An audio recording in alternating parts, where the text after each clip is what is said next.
अशा पद्धतीची आशा होती, शेवटच्या क्षणापर्यंत तुम्ही वाट बघितली, मात्र उमेदवारी मिळणार नाही असं तुम्हाला दिसते.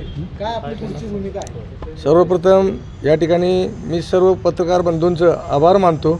इलेक्ट्रॉनिक मीडिया सर्वांचा मी आभार मानतो. मी कोल्हापूर महानगरपालिका माजी नगरसेवक राहुल सुभाष चव्हाण, शिवसेना. आता जसं प्रश्न विचारला की उमेदवारी मिळेल, मी देखील ह्याच अंधारात होतो की मला उमेदवारी मिळायलाच पाहिजे. कारण की एकनाथ शिंदे साहेबांचा एकमेव नगरसेवक जर कोल्हापुरात कोण असेल तर एकमेव नगरसेवक राहुल सुभाष चव्हाण हे शिवसेनेचे एकमेव नगरसेवक एकनाथ शिंदे साहेबांबरोबर पहिल्यापासून ठामपणे पाठीशी उभा राहिलेले आहेत. आणि अचानक माझ्यावर एक स्टँडिंग नगरसेवकाचं तिकीट कट होतं आहे, म्हणजे माझा गळा कापल्यासारखा केलेला आहे इथं. ह्याने मला एवढंच म्हणायचं आहे पत्रकार बंधूंच्या माध्यमातून, ही माझी बातमी, हे माझ्यावर जे अन्याय झालेला आहे हे आमचे डेप्युटी CM एकनाथ शिंदे साहेबांपर्यंत पोचणं गरजेचं आहे. कारण साहेबांची काय माहीत आहे का नाही माहीत आहे मला माहीत नाही, कारण हे साहेबांपर्यंत पोचण्याचं गरजेचं आहे. कारण साहेबांचं कायम शिवसैनिकांना न्याय आहे. आणि एका स्टँडिंग नगरसेवकाला तुम्ही जर न्याय देऊ शकत नसाल साहेब, तरी आमचं दुर्दैव आहे. मला अपेक्षा आहे हे तुमच्या माध्यमातून साहेबांपर्यंत जेव्हा बातमी जाईल तर मला न्याय मिळेल. उद्या मी फॉर्म भरत आहे आणि विजय खेचून आणि ताकद आमच्यात आहे, कारण मी एक शिवसैनिक आहे. सगळ्या जनतेचा आशीर्वाद ताकद माझ्या पाठीशी आहे. मला एवढंच अपेक्षित आहे की मला न्याय मिळावा. पण जर उमेदवारी मिळाली नाही शिवसेनेकडून तर मग पुढची भूमिका आपली काय असेल? नाही, मी जसं सांगितलं ना तुम्हाला, मी उद्या स्वतः फॉर्म भरतच आहे. अपक्ष असेल की कुठल्या नाही, मी अपक्ष फॉर्म भरत आहे उद्या. तुम्ही इथे स्थानिक लेवलला ज्यांना नेते मानत होता त्या राजेश क्षीरसागर यांच्याबद्दल तुमचं नेमकं काय मत आहे आता? कारण त्यांच्याच नेतृत्वाखाली तुम्ही आतापर्यंत काम केलेलं आहे आणि त्यांनाच पाठिंबा तुमचा याच्या मागे राहिलेला. सदैव मी आजपर्यंत राजेश क्षीरसागर साहेबांच्या पाठीशीच राहिलेलो आहे. त्याच माध्यमातून मला असं वाटत होतं की माझं तिकीट कन्फर्म आहे, कारण साहेबांचं मी एकमेव नगरसेवक आहे. कुठं घोडं अडलं कोणाचं अडलं मला नाही माहिती, कारण माझ्यावर अन्याय झालेला आहे. साहेब देखील आता म्हणतात माझा राहुल हातबळ झालेला आहे, माझे पंख कापले गेलेले आहेत. नेमकं पंख कुणाचे कापले गेले आहेत का माझं कापलेला, माझा गळा कापला गेलेला आहे. तर आपण पॉम्पलेट काढले त्याच्यावर अधिकृत उमेदवारी, त्यासाठी तुम्ही वरिष्ठांची परवानगी घेतलेली असं? नाही, मग वरिष्ठांची परवानगी घेऊनच मी अधिकृत शिवसेनेचा मी ऑलरेडी नगरसेवक होतो. मी शिंदे साहेबांच्या गटात मी आहे, एकमेव नगरसेवक. मी विचारूनच मी माझं अहवाल छापलेला आणि मी घर टू घर माझे अहवाल गेले आहेत. 95% माझं पूर्ण वॉर्ड घर टू घर एकदा दोनदा फिरून झालेला आहे. आणि आता मी एवढं पुढे गेलेलो आहे आणि तुम्ही ऐन टायमाला उद्या तुम्ही AB फॉर्म वाटणार आहे आणि मला कळतं की माझं त्यात लिस्टमध्ये नाव नाही आहे. राहुल चव्हाण यांची हातबलता एवढी आम्ही कधी पाहिलेली नाही. तुम्ही आता देखील भावनिक झालेला आहे. नाही, मी 2015 सालीपासून मी जसं जनतेला माझा विश्वास ठेवून मला निवडून दिलेला आहे.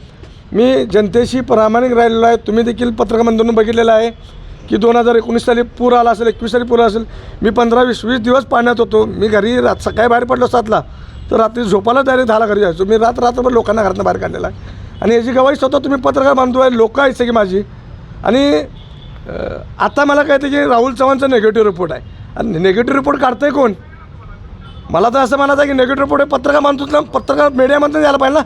एक की मीडिया मला असं दाखवा की ज्यांनी अहवाल दिलेला आहे की राहुल चव्हाण निगेटिव्ह रिपोर्ट आहे म्हणून. राहुल चव्हाण हे एकदम ॲक्टिव्ह नगरसेवक आहेत अशी आपली खरं कोल्हापुरात ओळख आहे. विशेषतः तरुण आहात तुम्ही. असं असताना नेत्यांच्या जवळीक असताना तुमचं तिकीट कापण्याची मूळ कारणं तुम्हाला काय वाटतात आणि ह्याच्या पाठीमागं कोण असावं असं? नाही साहेब, याचं कसं आहे, आता मी कुणाला दोष देत बसणार एवढा माझ्याकडे वेळ नाही साहेब आता. कारण मला एवढंच माहिती आहे मी इलेक्शन तोंडावर आहे. मी माझ्या पक्षाच्या मार्फत एक अधिकृत उमेदवार म्हणून मी खूप पुढे गेलेलो आहे. आणि अशा ठिकाणी त्यांनी येऊन मला थांबवून माझा गळा कापण्याचा प्रयत्न करायला लागलेत की बाबा मला हातबलच करून टाकलेला आहे. आणि ह्या अशा वेळी मला माझे मुख्यमंत्री एकनाथ शिंदे साहेब यांच्याकडूनच मला अपेक्षा आहे की मला न्याय मिळेल. खरं तर महायुतीमध्ये शिवसेनेमध्ये 2 गट पडल्यानंतर कोल्हापुरात ज्यावेळी राजेश क्षीरसागर साहेब एकनाथ शिंदे यांच्यासोबत गेले त्यावेळी त्यांच्यासोबत जाणारे पहिले नगरसेवक आपण होता.